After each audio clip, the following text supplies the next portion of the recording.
So ngayon mga bayan, dito tayo ngayon mag-update sa area ng Barangay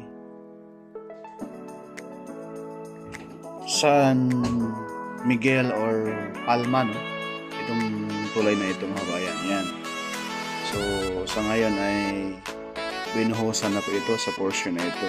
So mula rito sa Barangay Palma, Alaminos, Laguna, ang ating update mula rito ay ito ay package B. So pupuntahan natin ngayon itong package A. Ayan, yung baba natin, ayan na po yung alignment ng SLEX. At yung baba na ito na po yung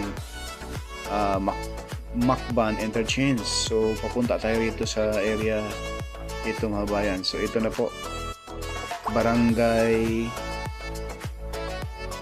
itong portion ng Barangay San Pedro. So sa portion na ito mga bayan, sa baba natin, Barangay San Pedro po ito rito sa portion na ito. Yan, San Pedro, Santo Tomas City, Batangas. So ito, yan na yung karugtong. So itong portion nito, yung baba natin ay hindi pa siya posibleng hindi pa nagkaunawaan sa may-ari ng lupa. So dito sa portion na ito mga bayan, ayan na po yung alignment ng SLEX, na kung saan dito sa baba natin, sementado na ho iyan sa area ng Barangay San Miguel, Santo Tomas City, Batangas, papunta rito sa Barangay San Antonio, no? Sa portion na ito mga bayan, sementado na ho iyan mga kabayan. Abang-abang ho itong ating i-update ngayon dahil ito ay itong package A ay talaga namang malaking challenge. Yung package B halos nasa 95% na po ang tapos. Ang inaayos na ngayon sa package B yung tulay sa Palma at yung area ng yung mga roon overpass sa mga barangay road, Dalawa, San Roque at mismo San Miguel. Masisilayan natin dyan yung alignment ng SLEX Tier 4, Package B at Package A.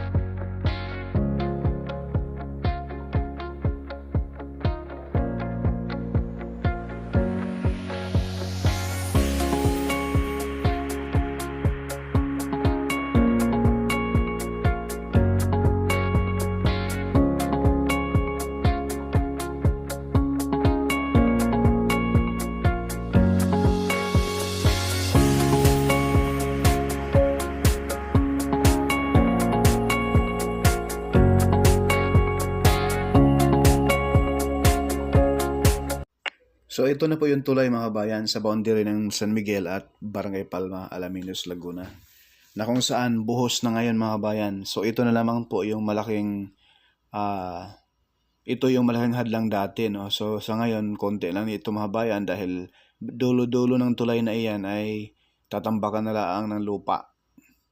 Maiksing na lamang po yan mga bayan. At doon sa area ng San Roque, gagawa rin sila doon ng overpass para sa Barangay Road sa Barangay San Roque at mismong Barangay San Miguel sa may San Pablo interchange, na kung saan doon magtatapos yung package B from Macban interchange, Macban, Laguna to San Pablo City, Laguna. So masisilayan natin mga bayan, ang probinsya ng Alaminos, Laguna ay hitik sa punong kahoy. Sana ito ay pag mabuksan na po itong SLEX, ito ay manatili pa rin ganyan mga bayan, na kulay green pa rin, no, ang kapaligiran rito. Dahil ito pag ma-develop na mga kabayan, resulputan na yung mga malalaking mga negosyo, ay maasahan natin hindi na mga punong kahoy ang ating masisilayan dyan, kundi puro building, mga high-rise building na. Dahil itong mga area na ito ay napakaganda gawing mega city, papuntang Candelaria, Sariaya, mismong Lucena, no? So ayan po, yung kaharap sa ating kamera ngayon, gagawa rin sila dyan ng tulay para sa Barangay Road dito sa Barangay Palma, na kung saan nag-prepare na po sila ng girder.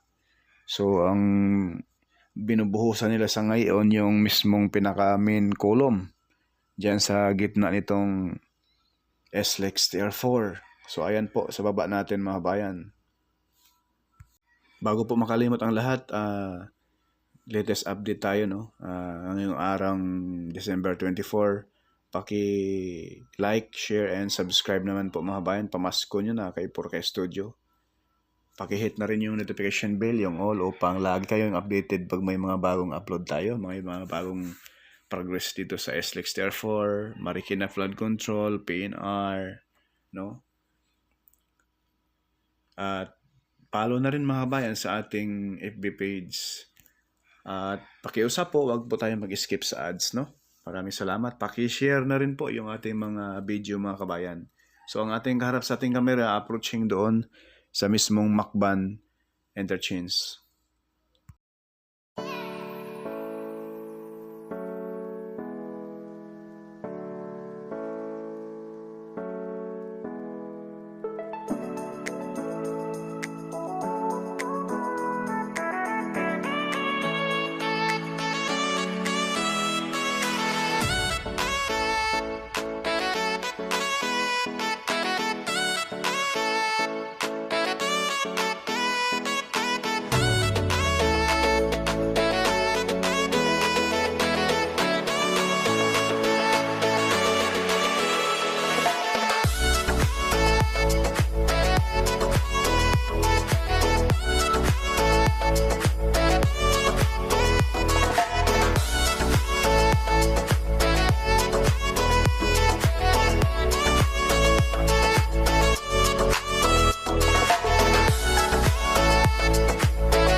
masisilayan niyo po mga kabayan yung napakagandang bundok ng Mount Banahaw. Grabe ang ganda oh. Yan po, kaharap sa ating camera ay approaching doon sa San Pablo Interchange mga kabayan. Yan po ang masisilayan ninyo pag kayo ay dumaan rito once na ito ay mabuksan na. Sa darating na 2026 from Santo Tomas Interchange, Macban Interchange, San Pablo Interchange, Tiaong Interchange. So, lipat po tayo. Narito na po tayo mga bayan sa mismong Barangay San Pedro, Santo Tomas City, Batangas. So, ito po yung old video natin. Kuha po natin ito noong last 3 weeks, no? So, dito po, kung ma-compare nyo po mga bayan kung gaano ka laki yung progress. So, sa ngayon ay halos magdalawang lane pa lang mga kabayan ang nailatag dyan mismo, no? So, yung kabila, tapos na po yun. So, ang inuuna nila paglatag ng concrete cement, both side, no? Gilid-gilid mismo. Kasi ito ay 3x3 lane po yan mga bayan, no? Pero, pag matapos na yan, kasi yung isang lane dyan ay gagawing center island, may barrier po yan. So, maging 2x2 lane na lang po itong expressway na ito. So, ayan po. Titingnan niyo po mga kabayan maya-maya kung gaano kalaki yung progress nito. Dahil dito po, itong kuha natin na video na ito, itong old video natin, noong ano pa to, last 3 weeks pa po rito, no? Wala pang buwan, binalikan natin ulit itong portion ng Barangay San Pedro, Santo Tomas City, Batangas mga kabayan, para masisilayan ninyo. So, yung bandang likuran natin, going to Santo Tomas Interchange na po iyan mga kabayan. So, yung bakante dyan na hindi pa magawa-gawa, matambakan, dahil may creek dyan at posible yung may-ari ng lupa ay hindi pa magkaunawaan sa mismong management ng SLEX. So, antayin natin yung area na yun mga kabayan. So, ito na po yung latest update natin mga kabayan. Ngayong araw Miyerkules ngayon. So ngayon mga kabayan, dahil Pasko mismo, walang gumawa ngayon dyan mga kabayan. So, yan na po yung progress, no? Both side po yan, mga kabayan, ayan o. Tig-2 lane na po ang ilatag dyan. Yung unang video natin ito, yung old video natin ay tigwa 1 lane pala ang. So sa ngayon, ayan o, tig-2 lane na siya. So kulang na lang 2 lane dyan sa gitna. Ayan. At yung dulo mga bayan, no, kung masisilayan po niyo yung dulo, doon na po mismo sa Barangay San Pedro. Ayan. Ay nalatagan na rin po doon mga kabayan. No? Ayan. Masisilayan natin. So yan po yung progress. Mabilis yung progress rito. At ito yung sakop sa package A mga kabayan. So far sa package A mga kabayan, ang mismong next update natin itong yung Santo Tomas Interchange, abang-abangan po ninyo mga kabayan. So yung dulo mga kabayan, no, ay may latag na rin po. Last update natin nito, dito pa lang sa baba natin, tigwa 1 lane. At yung dulo ay wala pang latag doon. So yung dulo mga kabayan, no, masisilayan natin na 2 lane sa bandang kaliwa, sa right side ay 1 lane. Kahit arang Pasko ngayon, may gumagawa doon sa dulo. Ganun ka talagang nagpursige itong Gemco Construction Company na mapabilis ang pagtapos nitong SLEX Tier 4. Kaya wag tayong mambatikos mga bayan dahil hindi natin alam, no, kung gaano ka seryoso ang kontraktor nito na mapabilis. Kung kayo man ay gustong mapabilis itong pagkatapos itong SLEX Tier 4, lalo na dito sa package A, mas gustong-gusto ng kontraktor na mapabilis ang gawa para matapos na ito at mapakinabangan sa sambayanang Pilipino. So far ay mabilis naman yung gawa. Ang matagalan lang sila mga bayan kapag panay ulan. Alam nyo naman mga bayan, pag December, panay ulan, bagyo. So dyan po talaga maantala ang progress nitong SLEX Tier 4.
Alam niyo ba mga kabayan, itong Barangay San Pedro, yung kanto dyan sa dulo mga kabayan yan ay yung papasok sa mismong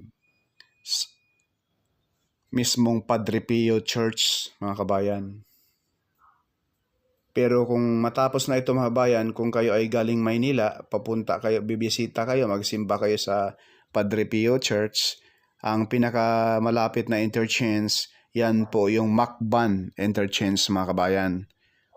Ang lapit lang po yan mga kabayan, yung Macban Interchange sa Padre Pio Church. Mga ano lang yan, mga 2 kilometro lang. O 3.